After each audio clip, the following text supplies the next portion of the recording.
सुनो सुनो भाई, सुनो सुनो, आप सब कौन है और क्या सुनाना चाहते हैं?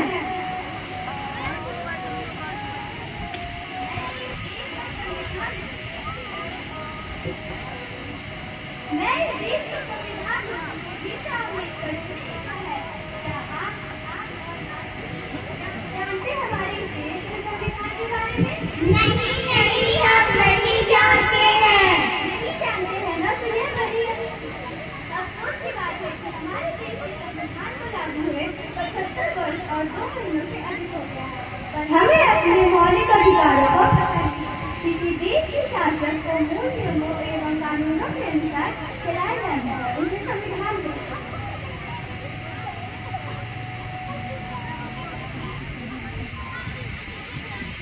तो आइए आज हम बताते हैं इस मौलिक अधिकार के बारे में। हमारा पहला मौलिक अधिकार,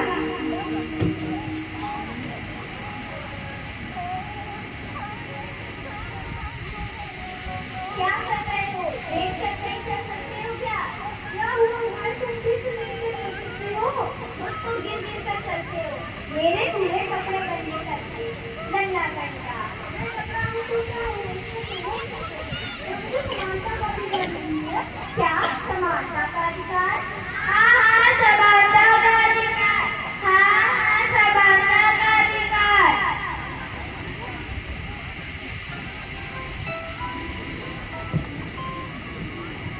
हेलो। तो आइए हम बढ़ते हैं अपने दूसरे मौलिक अधिकारों की तरफ।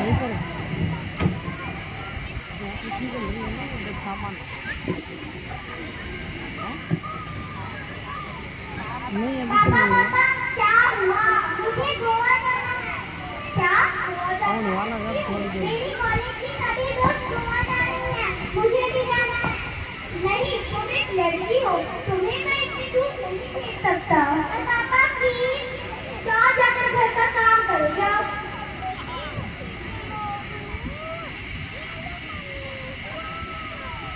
पापा पापा, अरे मेरा लाल आ गया तू? हाँ पापा। कहाँ गया था? मैं अपने दोस्तों के साथ मजे कर रहा था। मजे किए? हाँ पापा। और सुनाओ। पापा मुझे गोवा जाना है। गोवा जाना है तो इसमें क्या दिक्कत है? इसके लिए मुझे पैसे चाहिए। तुम्हें पैसे चाहिए? 20,000 रुपए चाहिए। बस 20,000 रुपए? ये लो 30,000 रुपए। थैंक यू पापा। पापा पापा, अब क्या हुआ? ये क्या, आपने भैया को जाने दिया और मुझे मना कर दिया? खामोश, आवाज नीचे। तुम एक लड़की हो, तुम्हें इतनी दूर जाने का कोई अधिकार नहीं है। मैं एक लड़की हूँ तो क्या, मुझे भी आजादी से जीना है, मुझे भी स्वतंत्रता का पूरा अधिकार है। क्या स्वतंत्रता का अधिकार? हाँ हाँ स्वतंत्रता का अधिकार। हाँ हाँ स्वतंत्रता का अधिकार।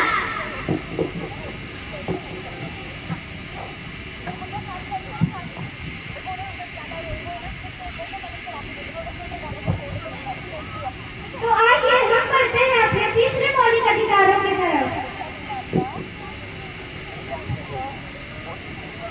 पापा कहती है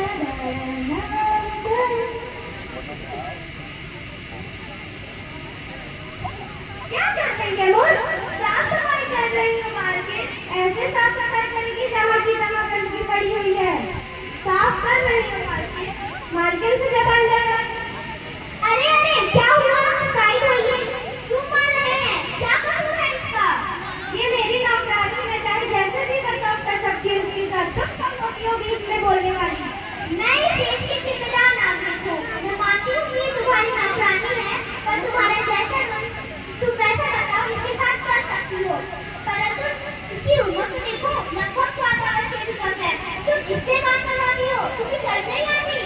मैं इसे पैसे देती हूँ, उस पैसे से इसका घर परिवार चलता है, मेरा इसमें पूरा हक है। मैं मानती हूँ कि तुम उसको पैसे देती हो जिससे इसका घर परिवार चलता है और उसमें तुम्हारा पूरा अधिकार है, पर तुम्हें ये नहीं पता कि तुम्हें इसके लिए जेल भी हो सकती है। क्यों जेल की हो सकती है? मैंने ऐसा क्या बुरा कर दिया? क्योंकि 14 वर्ष के कम उम्र के बच्चों से काम करवाना शोषण कहलाता है। हाँ, और यह कार्य शोषण के अधिकार के अंतर्गत आता है। शोषण कृत अधिकार? हाँ हाँ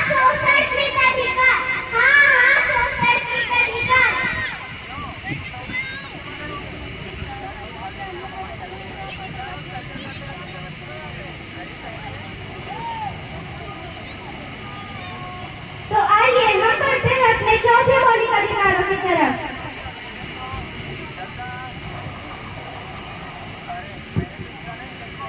अरे तुम यहाँ क्यों, मैं यहाँ नहीं आ सकती क्या? तुम इतने महंगे अमीरों के कॉलेज में क्या कर रही हो? मैंने इस कॉलेज में एडमिशन लिया है ताकि मैं अपनी आगे की पढ़ाई पूरी कर सकूं। पता भी है इसमें कितना खर्चा आएगा? तुम तो एक गरीब किसान की बेटी हो। हाँ, तुम इसकी चिंता मत करो। मुझे सरकार से पूरी मदद मिली है। सरकार ने मुझे स्कॉलरशिप दी है। स्कॉलरशिप से तो अभी की पढ़ाई कर लोगी, बाद में पता भी है कितना खर्चा आएगा। मैंने इस कॉलेज में एडमिशन लिया है ताकि मैं डॉक्टर बनकर पूरी देश की सेवा करूं। पता भी है अकेले में कॉलेज में रुकना कितना मुश्किल होता है। तुम है ही गरीब किसान की बेटी। शिक्षा कभी गरीबी अमीरी नहीं देखती। शिक्षा का अधिकार सबको होता है। क्या शिक्षा का अधिकार?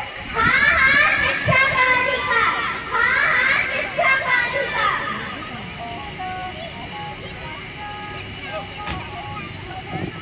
तो आइए हम बढ़ते हैं अपने 5वें मौलिक अधिकारों की तरफ।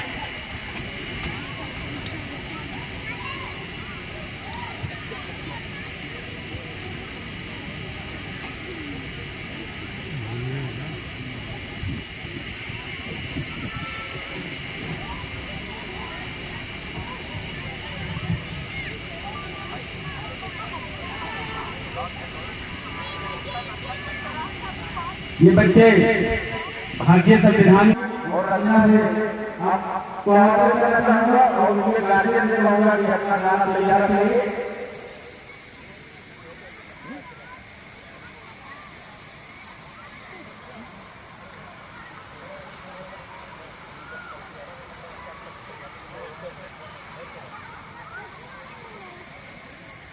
चढ़ाना है।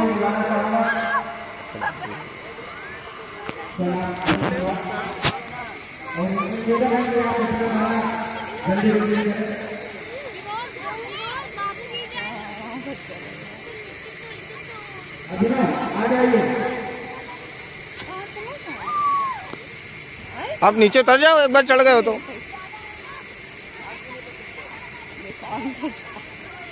पकड़ पकड़ पकड़ पकड़।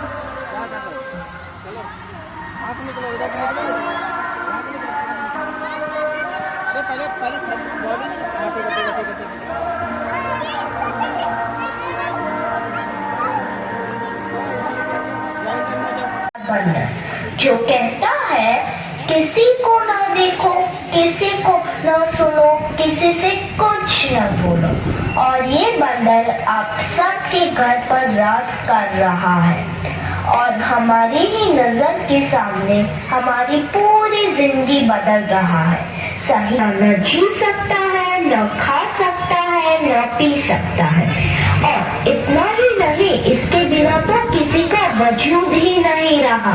मोबाइल तो जैसे सबकी जिंदगी बन गया है, कुछ इस तरह। इसने तो हद ही कर दी है, सबकी नींद चैन सब चुरा लिया है। भाई साहब अब जरा चैन से सोने तो दो। या छोटे, सबको एक ही चीज पसंद है, वो है यह उल्लू बनाने वाला मशीन। तो भी इसके अलावा और कोई चीज पसंद ही नहीं आती। क्या मस्त चीज है ना? चंद्रशेखर गया जेल में छोड़ायो चमार का, चंद्रशेखर गया जेल में छोड़ायो चमार का।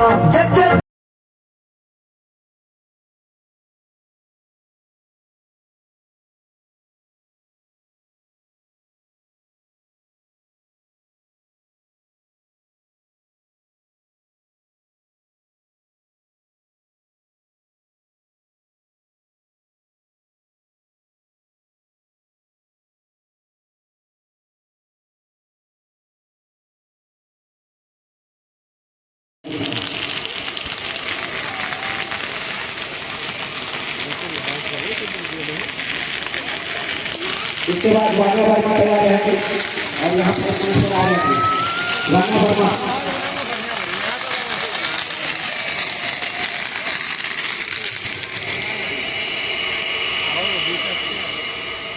जैसे का शिक्षण बाल विवाह और सभी प्रथा से जगा हुआ था। ऐसे समाज में एक स्त्री का भविष्य क्या होगा, उसकी दिशा क्या होगी, उसे स्त्री ही समझ सकती थी। और ऐसे ही समय में सावित्री बाई फुले का जन्म हुआ था। सावित्री बाई और लड़कियों जैसी नहीं थी। उन्हें बचपन से पढ़ने लिखने का शौक था, लेकिन तब के पुरुष प्रधान समाज में लड़कियों का पढ़ना का विशाल माना जाता था। और सावित्री बाई का विवाह ज्योतिबा फुले से हो गया।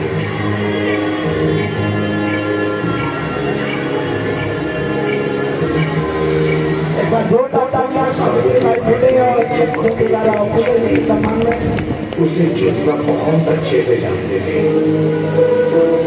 और इस तरह सावित्री बाई की शिक्षा का आरंभ हुआ। समय के साथ साथ उनकी आयु भी बढ़ती गई और उनके बीच का प्यार भी। और ज्योतिबा के सहयोग से सावित्री बाई ने अपनी शिक्षा भी पूरी कर ली थी। लेकिन समाज में महिलाओं की दुर्दशा उस वक्त भी नहीं बढ़ रही थी। क्या हो आप इतने परेशान क्यों? सावित्री की अजीब बात है। हम अपने आंगन को साफ देखना पसंद करते हैं, पर हमारे समाज को नहीं। पानी तब तक स्वच्छ रहता है जब तक वो बहता है। इसी तरह समय के साथ साथ हमारे विचार, हमारा समाज आगे नहीं बढ़ा तो हम पिछड़ जाएंगे, मरीज भी रह जाएंगे। क्या समझते जो आपको इतना विचलित कर रही है? स्त्रियों की दुर्दशा, स्त्रियों की दुर्दशा मुझसे देखी नहीं जा रही और उस दुर्दशा का एक ही निराकरण विद्या प्राप्ति। मैंने तुम्हें शिक्षा देकर एक दिए को जलाया। क्या हम उस एक दिए से 1000 दिए भी जला पाएंगे? मैं स्वयं स्त्रियों को जाकर बताऊं ये शक्य नहीं। आप मेरे निश्चय को पूरा कर सकते हैं। आपका प्रेम मेरी प्रतिबद्धता है। सोच लो, रास्ता बहुत कठिन है। अगर आपका साथ रहा तो नहीं लगेगा। अंधकार कितना भी लगेगा उजाला होता ही है। सावित्री बाई फुले ने अपने पति ज्योतिबा के साथ मिलकर देश में महिला शिक्षा की नींव रखी थी और वो देश की पहली महिला अध्यापिका बन गई थी। और उन्होंने गांव के घर घर जाकर शिक्षा के लिए आमंत्रित किया। काका मैं आपके बच्चे को शिक्षित करना चाहती हूँ। क्या आप नहीं चाहते कि आपकी बेटियां भी पढ़ी लिखी, वो भी कुछ बने? क्या चाहते हैं कि वो आप सबका सानिध्य हम सबको हौसला देता है। ज्यादा समय न लेते हुए सांस्कृतिक कार्यक्रम के शुरुआत के लिए मैं अपने विशिष्ट अतिथि महोदय से अनुरोध चाहूंगा कि आप हमें अनुमति दें और आगे की कार्यवाही